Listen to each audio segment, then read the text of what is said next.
আলাইকুম ওয়া রাহমাতুল্লাহ। বিডি মেজারমেন্টের আপনার প্রশ্ন আমাদের উত্তরে একটি নতুন পর্বে আপনাদেরকে স্বাগতম। আজকে আমার সামনে ১ম যে প্রশ্নটা আছে, এই প্রশ্নটা করেছেন আব্দুস সালাম সাহেব। জানতে চেয়েছেন, বিআরএস ফরসা খতিয়ানের জন্য কিভাবে আবেদন করব? ভূমি জরিপ অধিদপ্তরে বিস্তারিত জানালে উপকৃত হব। আপনাকে খতিয়ানের অর্থাৎ খারিজের জন্য যে আবেদনটা করতে হবে, এই সময় আপনার যে জিনিসটা দরকার হবে সেটা হলো আপনার মালিকানার ডকুমেন্ট হবে। আপনি যদি ক্রয় সূত্রে মালিক হন, আপনার কাছে দলিল থাকবে। এই দলিলের ভিত্তিতে অনেক সময় কোনো কারণে বায়া দলিল থাকলে ওগুলিও একটু লাগতে পারে। আর পিছনের যেই খারিজা খতিয়ান আছে, এই খতিয়ানগুলো এবং দেখা গেছে যে পিছনে যারা যে জরিপগুলো হইছে ওই জরিপের কাগজপত্র। অর্থাৎ আপনার মৌলিক যেই মালিকানার ডকুমেন্ট, এই ডকুমেন্টগুলোর কাগজপত্র চাইবে, আবেদনপত্র আছে এবং নির্ধারিত একটা ফি আছে। এভাবে আপনাকে এই খারিজের জন্য আবেদন করতে হবে। পরবর্তী প্রশ্নটা যিনি করেছেন উনার নাম হলো মোহাম্মদ মনির সাহেব। আপনি জানতে চেয়েছেন ১৯৬১ সালের আগে মারা গেলে তা কি পাবে? অর্থাৎ আপনি এখানে মুসলিম ফারাইজের যে বিষয়টা জানতে চেয়েছেন, ১৯৬১ সালে আইয়ুব খানের যে বিতর্কিত আইন আছে, ওই আইন প্রসঙ্গে জানতে চেয়েছেন যে ১৯৬১ সালের আগে যদি কেউ মারা যায়, ওই আইন প্রযোজ্য হবে কিনা?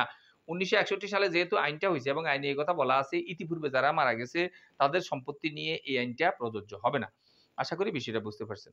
পরবর্তী প্রশ্নটা যিনি করেছেন উনার নাম হলো মোহাম্মদ তানভীর হোসেন সাহেব। জানতে চেয়েছেন, আচ্ছা, আয়তক্ষেত্রের জমি কিভাবে পরিমাপ করব? আয়তক্ষেত্রের জমি পরিমাপ করা অত্যন্ত সহজ। যেহেতু আয়তক্ষেত্রের বিপরীত আইলগুলো সমান থাকে, এইজন্য আমরা দৈর্ঘ্য এবং প্রস্থে শুধু গুণ করব। দৈর্ঘ্য যত পাইছেন, প্রস্থ যত পাইছেন, এই দৈর্ঘ্য এবং প্রস্থ গুণ করবেন। গুণ করলে আপনি ফুটে ব্যবহার করলে বর্গফুট হবে। বর্গফুটে ৪৩৫.৬০ দ্বারা ভাগ করে আপনি শতাংশ বের করে ফেলতে পারবেন। পরবর্তী প্রশ্নটা যিনি করেছেন উনার নাম হইল আবু তুহিন সাহেব। জানতে চেয়েছেন, খাজনা কিভাবে নেয়? অর্থাৎ আপনি জানতে চেয়েছেন খাজনাটা কি বৎসরে নেয় না এরকম মাসিক নেয়। খাজনা আসলে বাৎসরিক নেওয়া হয় এবং এইটা বাংলা বৎসর হিসাবে নেওয়া হয়। এইজন্য চেষ্টা করবেন প্রতি বৎসরই নতুন করে বছর যখন আসছে বৈশাখ, জ্যৈষ্ঠ, আষাঢ় এই দিকে আসলেই পিছনের খাজনাগুলো দিয়ে দেওয়ার চেষ্টা করবেন। আজকে সর্বশেষ প্রশ্নটা যিনি করেছেন উনার নাম হলো আমজাদ হোসেন সাহেব। জানতে চেয়েছেন, নিখোঁজ ব্যক্তির সম্পদের কি হবে? নিখোঁজ আমাদের দেশগ্রাম থেকে অনেকে অনেক সময় নিখোঁজ হয়ে যায়। এই নিখোঁজ ব্যক্তির সম্পদগুলো নিয়ে অপেক্ষা করতে হয়। তার বয়স ৯০ বছর অতিবাহিত হওয়া পর্যন্ত, ৯০ বছর হওয়া পর্যন্ত। এটা তার হারানোর বয়স না, তার জন্মের বয়স। অর্থাৎ ধরেন একটা বৃদ্ধ লোক যদি ৮৯ বছর বয়সে হারায় যায়, এর পরবর্তীতে ১ টা বছর অপেক্ষা করে তার ওয়ারিশগণ এই সম্পদ বন্টন করে খেয়ে ফেলতে পারবে। এইজন্য নিখোঁজ ব্যক্তির সম্পদ নিয়ে অপেক্ষা করতে হবে ৯০ বছর হওয়া পর্যন্ত। এর আগ পর্যন্ত যদি কেউ তার সম্পদ বন্টন করে নেয় তাহলে এই বন্টনটা সঠিক হবে না। আশা করি বিষয়টা বুঝতে পারছেন।